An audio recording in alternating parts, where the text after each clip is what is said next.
ওঙ্কার বাংলার সঙ্গে রয়েছে আমি শিল্পা। আসছি বিস্তারিত খবরের দিকে। বড় শিমুলিয়ার তৃণমূলের গোষ্ঠীদ্বন্দ্ব, আহত কাজল শেখের অনুগামীরা। ফের গোষ্ঠীদ্বন্দ্বে উত্তপ্ত নানুর বিধানসভার বোলপুর থানার অন্তর্গত বড় শিমুলিয়া গ্রাম। অভিযোগ, কাজল শেখ ঘনিষ্ঠ অনুগামীদের উপর হামলা চালিয়েছে অনুব্রত মণ্ডল ঘনিষ্ঠ তৃণমূল কর্মীরা। স্থানীয় সূত্রে জানা গিয়েছে, রবিবার রাতে বড় শিমুলিয়া এলাকার গাছ কেটে নেওয়া হচ্ছিল। সেই সময় কাজল শেখের অনুগামীরা বিষয়টি নিয়ে আপত্তি জানালে দুই পক্ষের মধ্যে উত্তেজনা ছড়ায়। অভিযোগ, এরপরেই অনুব্রত মণ্ডলের ঘনিষ্ঠরা কাজল শেখের অনুগামীদের উপর চড়াও হয় এবং মারধর করে। ঘটনায় আহত বাবু শেখকে উদ্ধার করে বোলপুর মহকুমা হাসপাতালে ভর্তি করা হয়েছে। ঘটনার পর এলাকায় উত্তেজনা ছড়িয়েছে।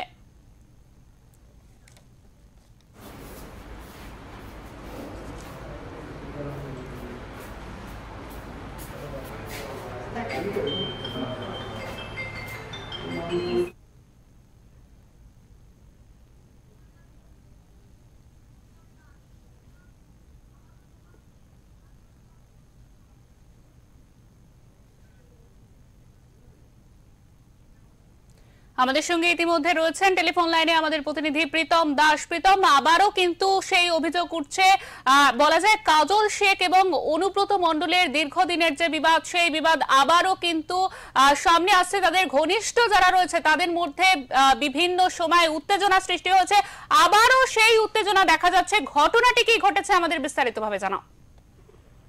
দেখো শিল্পা, বলে রাখি যে নানুর বিধানসভার যে বোলপুর থানার অন্তর্গত শিমুলিয়া গ্রাম, সেখানে কিন্তু কাজল শেখের ঘনিষ্ঠ যারা অনুগামী আছে তারা কিন্তু তাদের উপর কিন্তু হামলা চালায় অনুব্রত মণ্ডলের ঘনিষ্ঠরা। এমনই কিন্তু অভিযোগ উঠছে। অভিযোগ কি, রবিবার রাতে বড় শিমুলিয়া গ্রামের এলাকার কিছু গাছ কিন্তু তারা কাটছিল, সে সময় তারা বাধা দেয়। বাধা দিলেই কিন্তু সেখান থেকে সূত্রপাত হয় তাদের ঝামেলা। তারপরে দুই পক্ষের মধ্যে কিন্তু হাতাহাতি শুরু হয়। তারপরে কিন্তু অনুব্রত মণ্ডলের যে গোষ্ঠীরা তারা কিন্তু মারধর করে এবং মারধর করে আহত হয় বাবু শেখ সহ আরো অন্যান্য তাদের কর্মীরা। তখনই তারা তোমার বোলপুর মহকুমা হাসপাতালে তাদের ভর্তি করা হয়। ঘটনার পর থেকেই কিন্তু এলাকায় কিন্তু উত্তেজনা ছড়িয়ে পড়েছে। বোলপুর থানার বিশাল পুলিশ বাহিনী কিন্তু গোটা গ্রামটাকে কিন্তু ঘিরে রেখেছে এবং কিন্তু উত্তপ্ত রয়েছে। শিল্পা, একদমই। প্রীতম, তোমাকে অনেক ধন্যবাদ। আমাদের সঙ্গে ছিলেন আমাদের প্রতিনিধি প্রীতম দাস বীরভূম থেকে। তিনি কিন্তু জানাচ্ছিলেন নানুরে ফের অনুব্রত মণ্ডল এবং কাজল শেখের যারা অনুগামী রয়েছে তাদের মধ্যে আবারও গোষ্ঠী কোন্দল দেখা গেছে। এবং আমরা জানি বিভিন্ন সময় উত্তপ্ত হয় নানুর এই কাজল শেখ এবং অনুব্রত মণ্ডলের অনুগামীদের মধ্যেকার বিবাদের জন্য আবারও সেই ছবি উঠে আসছে।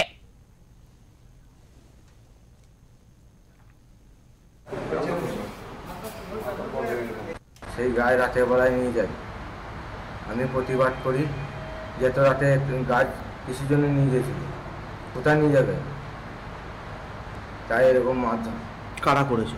দোলন শেখ, কালো দোলন, ওদের নেতৃত্বে মারধরটা হয়েছে। দোলন শেখ, কালো শেখ কি করে? কার কোনো দল করে? দল করে, কেষ্ট মহলের দল করে। আপনি কোন দল করেন? আমরা কাজল শেখের দল করি।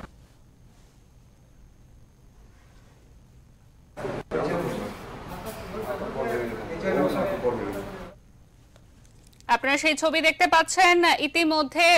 অনুব্রত মণ্ডল এবং কাজল শেখের যে যারা তাদের অনুগামী, তাদের গোষ্ঠী কোন্দলে উত্তপ্ত নানুর এবং কাজল শেখের অনুগামীদের উপর অনুব্রত মণ্ডলের যারা ঘনিষ্ঠ রয়েছেন তারা কিন্তু মারধর করেছে, এমনটাই অভিযোগ উঠছে। এবং সেই মতোই তাদেরকে পরবর্তীকালে হাসপাতালে নিয়ে যাওয়া হয়েছে। সেই ছবি আপনারা দেখতে পাচ্ছেন।